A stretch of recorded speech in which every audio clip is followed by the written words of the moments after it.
Muy buenas tardes. Soy el coronel Juan Salafranca.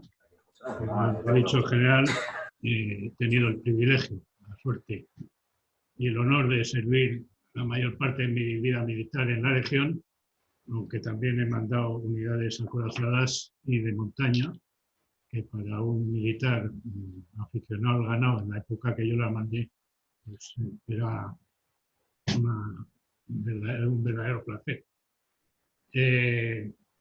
Siempre me interesó la historia y cuando pasé a la reserva conseguí destino en el Instituto de Historia y Cultura Militar, donde he llevado la ponencia de vexilología y la de las campañas africanas.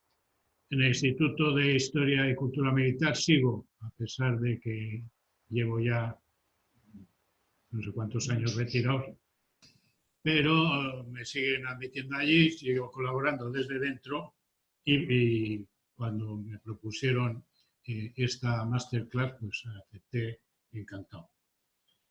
Voy a hablar, mi compañero y respetado profesor Jesús Martínez de Merlo ha hablado de un bando en la Segunda Guerra Mundial, yo voy a hablar del otro bando en la Segunda Guerra Mundial, o más específicamente de una unidad que participó en la lucha junto a uno de los bandos. El 1 de septiembre de 1939, es decir, recién acabada, hacía 5 meses, la Guerra Civil de 1936-1939, nunca digo la Guerra Civil así con artículo determinado, porque desgraciadamente en España las guerras civiles han sido continuas, especialmente a lo largo del siglo XIX. Así que, finalizada la guerra en 1936-1939, a los 5 meses empieza la Segunda Guerra Mundial.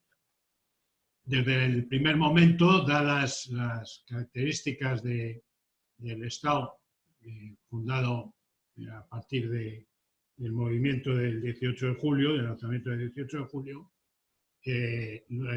los alemanes, el gobierno alemán, trata de que España se convierta en aliado de los alemanes a todos los efectos y participe en la guerra. Había unos condicionantes internos y otros condicionantes externos que aconsejan que no sea así. Entre los condicionantes externos, el primero y principal es precisamente ese reciente fin de la guerra y cómo había quedado España después de esa guerra.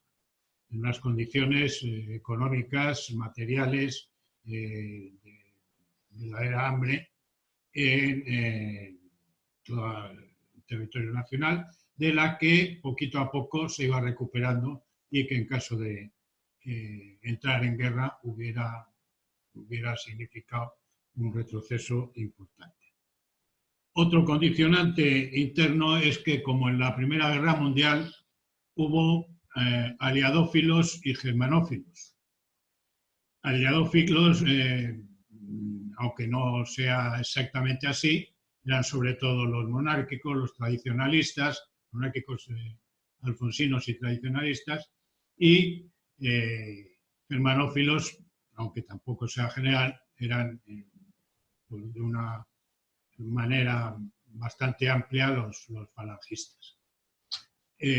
Los he representado aquí por dos personajes que en aquel momento los dos formaban parte del mismo Consejo de Ministros, que son el general Varela, con sus 2 cruces laureadas de San Fernando, que como especialista en las campañas africanas algún día estaré encantado de explicarles, y el señor Serrano Suñer, don Ramón Serrano Suñer, que era en aquel momento también ministro y que además era el cuñado del generalísimo Franco. Estas dos tendencias se enfrentan y ni que decir tiene que los germanófilos quieren a toda costa entrar en la guerra y los aliadófilos, como no había la posibilidad de entrar del lado de los aliados, prefieren que no se entre en la guerra. como telón de fondo, por parte para las presiones alemanas, como baza para las presiones alemanas, está Gibraltar. Gibraltar es una colonia británica injustamente arrebatada a España, siempre ha sido una aspiración nacional recuperar Gibraltar y era un momento en que con la ayuda del ejército alemán quizá se hubiera podido conseguir, pero nos hubiera implicado entrar en la guerra y las consecuencias hubieran sido estas. ¿Cuáles son los aspectos internacionales de la lucha? Pues el primero lo ha apuntado muy bien el coronel Martínez de Merlo, es el pacto germano-soviético de 23 anterior a la guerra. Entonces, esto desconcierta, lo ha apuntado someramente, desconcierta a los partidos comunistas de todo el mundo, pero especialmente a los españoles. ¿Por qué especialmente a los españoles? Pues porque los españoles habían luchado teóricamente en el bando, yo le llamo siempre rojo, porque republicanos, como también lo ha explicado el coronel Martínez de Merlo, había en los dos bandos y sin embargo solo un bando adoptó la estrella roja como emblema, cambió las divisas militares, en fin, introdujo comisarios políticos, disolvió el ejército, creó un ejército popular de la República a modelo del 5º Regimiento Comunista, en fin, es el bando rojo porque ellos quisieron. Y en el bando rojo, pues se quedan desconcertados porque la denominación de la guerra que el bando nacional llamó de liberación era guerra de la independencia, porque afirmaban que España iba a ser dependiente de Alemania y de Italia si los nacionales ganaban la guerra. Entonces se quedan desconcertados. ¿Ahora qué hacemos si resulta que los alemanes son nuestros aliados? Y eso crea un cierto desconcierto que se despeja el 22 de junio de 1941 cuando Hitler pone en marcha la Operación Barbarroja.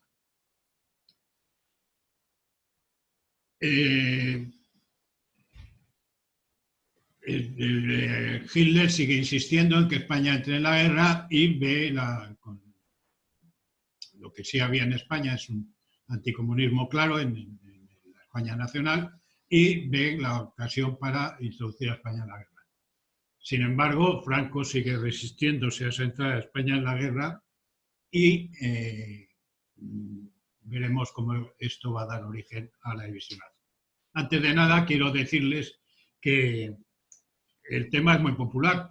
El tema se han escrito infinidad de libros. Yo que he pretendido estudiar el tema, no abarco todo lo que se ha escrito. Mejor, peor, a favor, en contra de un bando, de otro. Lo cierto es que se ha escrito muchísimo. Se han hecho películas, ahí tienen un fotograma de una de las películas que se ha hecho de todo, en todos los formatos, hasta cómics, de la división azul. Es, por tanto, un tema conocido, extendido y ciertamente interesante. Interesante, ya veremos al final por qué.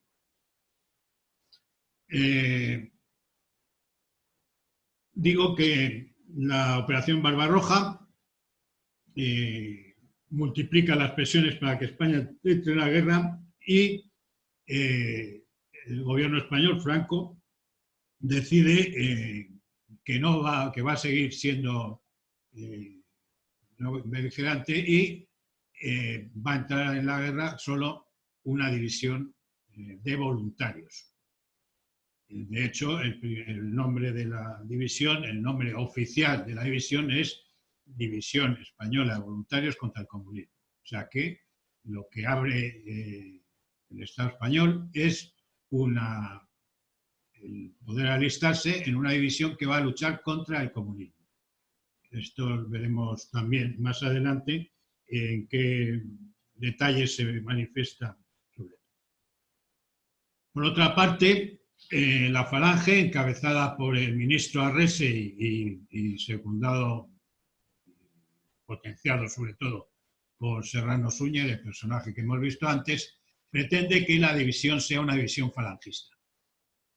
De ninguna manera el ejército quiere que un partido político, que sea el único admitido, se arrogue la representación de una unidad española, y se consigue que, aunque las delegaciones de Falange, del movimiento se llamaba, en todas las provincias sirvan de banderines de enganche, la unidad sea una división española y, sobre todo, encuadrada por oficiales profesionales.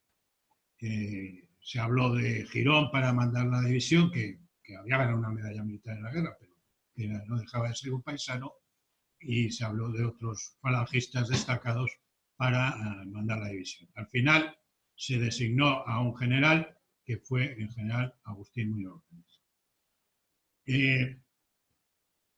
La Operación Barbarroja empieza, he dicho antes, el 22 de junio del 41. El 23 de junio, en un Consejo de Ministros, ya está la decisión de enviar una división. El 24 de junio se produce esta manifestación. Ven ustedes el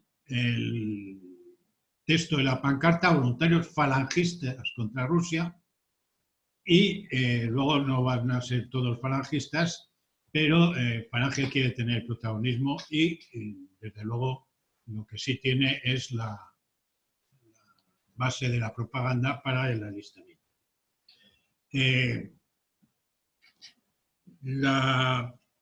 El ejército, por parte, ya hemos dicho que quiere militares profesionales, que se pone a la cabeza a un general de división, puesto que va a ser una división, y que ese general es Agustín Muñoz Gómez.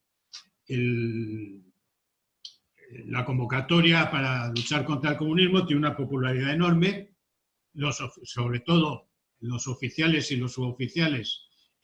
Hay que hacer una criba enorme del 50%, porque sobrepasan con mucho, doblan, más que doblan, en los puestos necesarios para una división.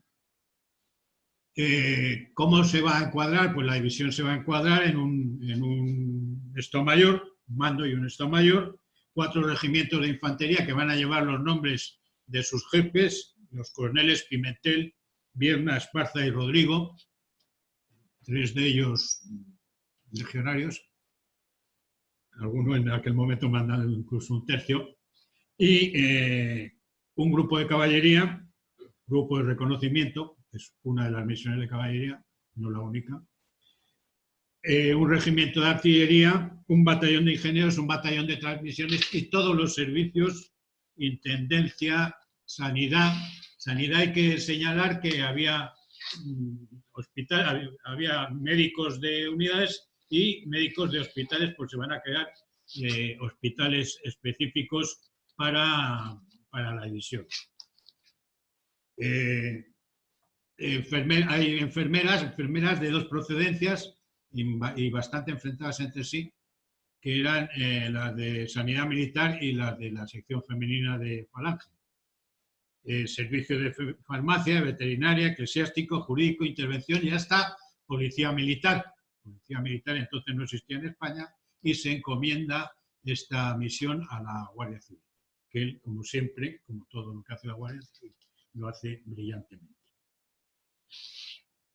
Se decide el traslado, se determina una uniformidad que es básicamente la del ejército, con una camisa azul cuyo cuello sobrepasa el de la guerrera, y una boina para el traslado hasta el campamento de Grafenwörth, que es donde van a acabar todos. Se hace primero una concentración de instrucción previa para cada capitanía general en un punto, o en varios puntos. En Madrid había más de un punto. Hay que conjuntar veteranos y noveles. Gran parte de los voluntarios eran veteranos de la recién acabada guerra y otros, pues por haber estado en zona roja y no haber podido participar en ningún combate y no estar en edad militar, pues no habían tenido previamente ningún contacto con la milicia. Otros por su extrema juventud, porque aunque se establecen unas edades de alistamiento con autorización paterna, prácticamente todos los chavales jóvenes pueden participar. De hecho, una cantera de voluntarios importantes fue el Sindicato Español Universitario, escrito a Falange, y que le proporciona una gran cantidad. Se ha dicho siempre que no ha habido en la historia, quizá desde el batallón literario universitario en la Guerra de Independencia, no ha habido un porcentaje tan alto de universitarios como en la División Azul, en puestos de tropa. Muchos en puestos de tropa, otros también como oficiales, especialmente oficiales provisionales. El viaje a Alemania, como digo, acaba en Grafenwörth, que es un campamento donde se les da una instrucción muy reducida, 10 días, ante el asombro de los alemanes, que primero desprecian a los voluntarios por sus pocas muestras externas de disciplina en cuanto a uniformidad, en cuanto a marcialidad en los saludos, etc. Dejan bastante que desear, pero se asombran de su capacidad para aprender y para asimilar rápidamente los conocimientos teóricos y prácticos que se les imparten. Los teóricos era lógico con ese porcentaje universitario y los prácticos, la habitual característica habilidad española, pues consigue grandes logros en el conocimiento del nuevo armamento, en el manejo de este armamento ante el asombro de los instructores alemanes. El 13 de julio de 1941 sale la primera expedición de Madrid, ya sucesivamente esa primera expedición, el 17 de julio de ese año 41, llega al campamento de Grafenwörth. Y como digo, tras un periodo muy corto de instrucción, el 31 de julio se produce el juramento, un juramento particular de fidelidad al Führer con la coletilla en la lucha contra el comunismo. Esta fórmula buscada y madurada para impedir que a España se le considere un país aliado de Alemania en la guerra y simplemente sea aliado en la lucha contra el comunismo. Ahí ven al general de la división, Agustín Muñoz Grandes, con su Estado Mayor y el jefe del campamento que les va a tomar el juramento, como digo, de fidelidad al Führer, eso sí, con las formas del ejército alemán. Después de esta jura se reorganiza la división. ¿Por qué? Porque he dicho antes que había 4 regimientos de infantería. Hay otras sorpresas, pero la principal, la más dolorosa, es que solo va a haber 3 regimientos de infantería. Entonces, la solución es a uno de los coroneles, concretamente al coronel Zamayoa, se le encomienda la segunda jefatura de la división. Otra sorpresa es que, como muchos de ustedes que no hayan profundizado en la historia del ejército alemán, han oído hablar de las divisiones acorazadas, de las divisiones motorizadas, y pensarán que era un ejército motorizado, acorazado. Era un ejército fundamentalmente hipomóvil. Es así que la unidad de caballería, el grupo de reconocimiento, como montura se le dan bicicletas, que por cierto van a tener poca utilidad en el frente, pero es que es su dotación.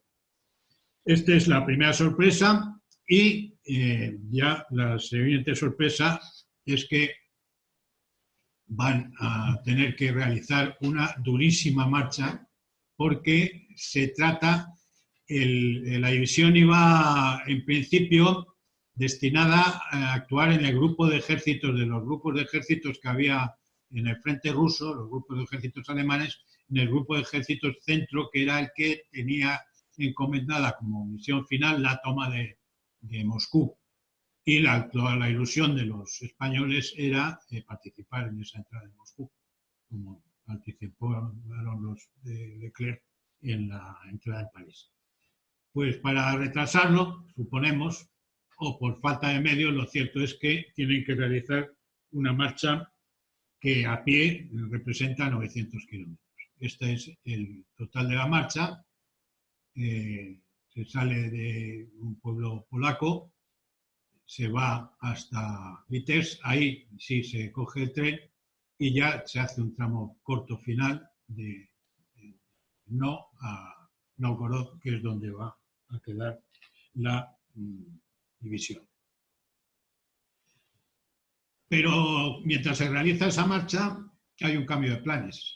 La división que estaba, como digo, destinada a formar parte del grupo de ejércitos centro, ante una ofensiva soviética que paraliza la prevista ofensiva alemana, deciden que está amenazado el flanco del cerco a Leningrado y que el general que manda ese cerco pide refuerzos y, entre otros, se le manda a la división, con lo cual la división ya no va a estar en el grupo de ejércitos centro, sino en el norte.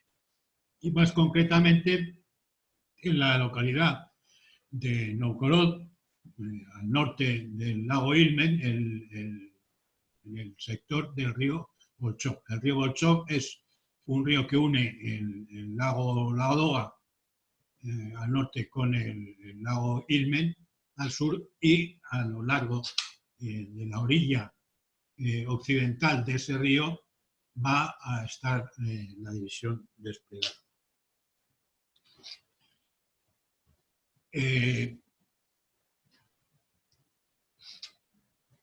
Como digo, su destino final es Novgorod. Ahí tienen el frente alemán en toda la zona, con el cerco de Leningrado, la bolsa de Oranienbau y el sector asignado a la división a lo largo del río Volchov, como digo. Llegan allí el 10 de octubre, despliegan, y ya el 12 de octubre se produce un fortísimo ataque contra la división, que todavía no había tenido tiempo ni de completar su despliegue ni de hacer el relevo con las unidades alemanas a las que relevaba. Y así va a seguir una ofensiva tremenda desde el 14 al 22 de octubre a lo largo de todo el Volchov, y una serie de acciones en puntos donde desde el principio destaca la bravura de la división, porque no ceden un palmo de terreno hasta quedar prácticamente aniquilados. Se producen los cercos de la posición de Posad y del monasterio Otensky, se produce un repliegue, pero todavía se conserva una cabeza de puente en la orilla oriental del Volchov. Se intenta una acción paralela al río para, sobre todo, liberar los puntos que Quirino, y ya se produce una acción realmente heroica de la división, que es la posición intermedia. Bueno, ya ha habido acciones en Posad, Otensky, Sinno, Nikelino. En todos estos puntos ha habido ya acciones realmente heroicas. Luego hablaremos de las laureadas de la división. Pues, el teniente de caballería Galeana gana una laureada. Y especialmente doloroso es la posición intermedia que ven ustedes en este mapa, que recibe orden de mantenerse sobre el terreno, clavados al terreno. Pues bien, cuando cae la posición y se recupera, la sorpresa de los divisionarios es encontrarse a sus compañeros muertos y clavados físicamente al terreno mediante unos picos que los inmovilizan. No, son cadáveres ya, por supuesto, pero a pesar de todo, da cuenta de la barbarie soviética y impresionan a los liberadores. Más tarde el frente se estabiliza, aunque son continuas las acciones de golpe de mano en uno y otro sentido, son continuos los ataques en masa del ejército soviético. Luego veremos al final, cuando hablemos de números, que no me gusta nada hablar de números, sobre todo de bajas, cómo la proporción es enorme, porque también era enorme la desproporción a favor de los soviéticos en sus ataques. Eran masivos y masivos eran los bombardeos de artillería. Luego, nuestro tercer compañero hablará de la aviación y nos contará que en ningún momento la Escuadrilla Azul estuvo en los mismos frentes que la División Azul. Pero es que tampoco el resto de la Luftwaffe estuvo muy apoyando mucho a los españoles, siendo así que los soviéticos tenían, sobre todo, un enorme apoyo artillero. Las masas de artillería eran enormes y lo veremos cuando hablemos de la batalla principal de la división, la batalla de Krasnivor, el combate de Krasnivor. Las masas de artilleras eran y los bombardeos masivos constantes. Pues con estas características se produce además otra acción que indica el apoyo de los españoles a sus compañeros alemanes. En un punto que verán al sur, en Besbad, ahí que se ve al lado del río Lobat, de despliegue alemán, hay una unidad alemana que está cercada, que está y a la que no se puede reforzar, que no pueden reforzar los alemanes. El despliegue, ven ahí Novgorod, el despliegue de la división estaba al norte del Oilmen y el pueblo Svat, que era el pueblo cercano, estaba al sur del lago. Entonces, se había creado en la división, no he hablado de ella en el encuadramiento previo porque no existía, pero ya sobre el terreno, y con la llegada del invierno, se había creado una compañía de esquiadores. Pues esa compañía de esquiadores recibe la misión de socorrer a sus compañeros alemanes en Svat. Inician la marcha, una marcha que debía de haber sido de 24, a lo sumo 48 horas, se prolonga enormemente porque empiezan a encontrar grietas en el hielo que tienen que salvar, tienen que desviarse de la línea recta que une Novgorod, de donde han partido, con Svat, y van teniendo bajas, sobre todo por congelación, pero también por fuego enemigo a lo largo de todo el camino. Total, que llegan muy pocos supervivientes y, a pesar de ser pocos, inician la acción y socorren Svat. Esto eleva ante el ejército alemán enormemente el prestigio de la división, porque son hombres que han ido claramente al sacrificio y muchos pagaron con sus vidas, y que lo han hecho en favor de una unidad alemana.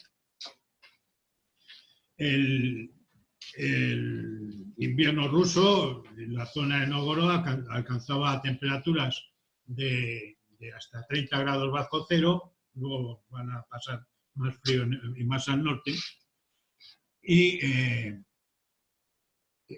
las acciones pues sufren no solo esto, no solo los efectos del fuego enemigo, sino los efectos del frío. Ya veremos la cantidad de bajas, repito, cuando hablemos de lo que no me gusta, que son los números por congelación.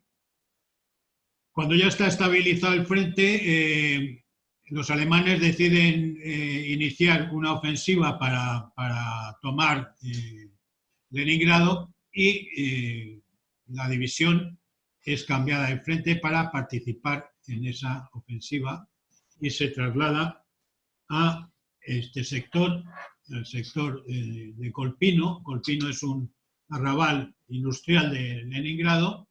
La división establece su cuartel general en Pushkin y primero hay que ayudar a los alemanes en una acción sobre Ga, que es un punto amenazado por los soviéticos, y ya se establecen en posiciones a lo largo de las proximidades de Kolpino, especialmente del pueblo de Krasnivor, de la población de Krasnivor. La ofensiva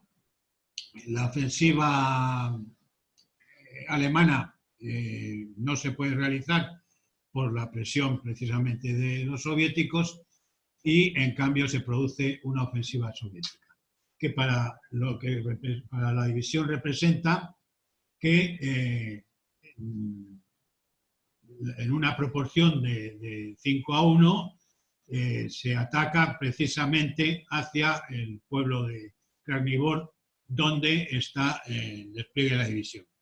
Especialmente el regimiento 262 de la división es el que más sufre las consecuencias, pero aguanta perdiendo muy poco terreno y sin que se hunda la línea, aguanta el empuje de una masa inmensa de carros de combate, de artillería, de aviación y de unidades soviéticas en el sector de un regimiento, pues toda la división de guardias, que además era una división selecta, y en el enlace del 262 con el 269, la 72 División de Fusileros, otra división alemana en un punto además que siempre resulta conflictivo. Esto se produce el 10 de febrero de 1943 y representa el mayor número de bajas de la división en todo el desarrollo de la campaña. Después del empuje que ha aguantado, que proporciona estabilidad al frente, empieza a plantearse el regreso de la división. Hay unos tira y afloja totalmente ajenos a la división entre los gobiernos y al final el 10 de octubre de 1943 se produce la orden de repatriación de la división a España. Pero no toda la división desaparece, sino que dejan allí una unidad tipo regimiento que va a recibir el nombre de Legión Azul. Este es su jefe, el coronel García Navarro, y van a tener poca pero brillante actuación durante el tiempo hasta que ya también se decide replegar la Legión Azul y solo quedan allí los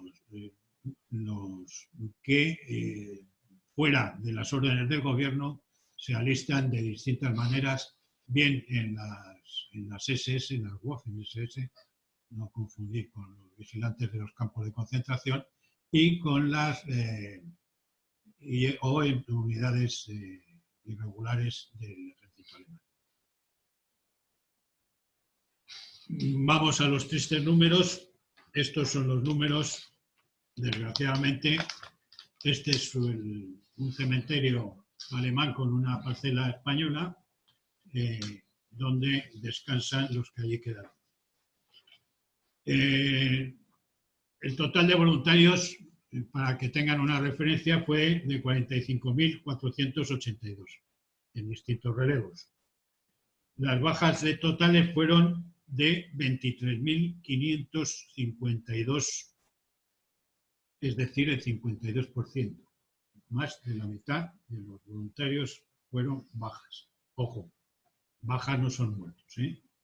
Las bajas fueron, pues, muertos y desaparecidos 4.954, heridos 9.522, congelados 1.512, otros enfermos 5.570 y prisioneros 372.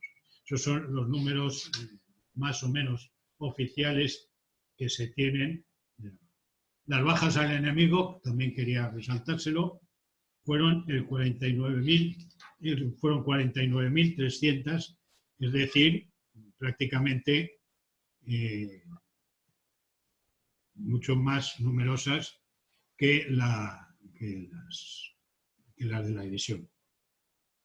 De la popularidad que dije al principio que tenía la división, pues se reclutaron inicialmente 641 jefes y oficiales, 1.887 suboficiales y especialistas, 15.918 de tropa, o sea, un total de 18.446. Como digo, en sucesivas rotaciones.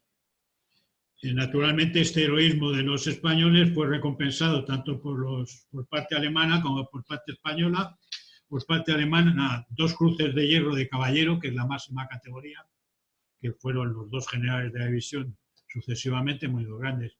Esteban Infantes, el primero de ellos con hojas de roble, que es una distinción añadida a la cruz de caballero de la cruz de hierro, que solo muy pocos extranjeros, creo que el general Muñoz Grandes y el general Mannenheim y pocos más obtuvieron. 2 cruces de oro alemanas, 138 cruces de hierro de primera clase y 2.359 cruces de hierro de segunda clase. Por parte española, 8 cruces laureadas de San Fernando, cuyos titulares leo porque son ejemplo de heroísmo. Siempre he dicho que la Orden de San Fernando nos permite saber quiénes de verdad son héroes, aunque haya muchos más héroes que a lo mejor ignoramos. Fueron los laureados el soldado Miguel Ponteanido, el teniente Jaime Galeana Garmilla, de caballería, el cabo Generoso Ramos Vázquez, el cabo José Pérez Castro, el alférez José Rubio Moscoso, el capitán Salvador Masip, bien dicho, el capitán Manuel Ruiz Udóbora Zunema y el capitán Teodoro Palacios Puerto. Además, obtuvieron los divisionarios 53 medallas militares individuales y 2 medallas militares colectivas, una de ellas la de la compañía del Lago Ilmo. Este es nuestro homenaje, este es la actuación de la división en Rusia y les exhorto a que consulten la numerosísima bibliografía, cada uno según sus preferencias y según sus disponibilidades. Y acabo con la fotografía de un oficial de la división que era no otro que mi padre. Todo lo que les he contado no me lo contó mi padre. Mi padre no hablaba de la división para nada, para nada. Es una actitud bastante habitual entre los militares por modestia, no sé si auténtica o falsa, y un problema para los que nos dedicamos al estudio de la historia. Muchas gracias por su atención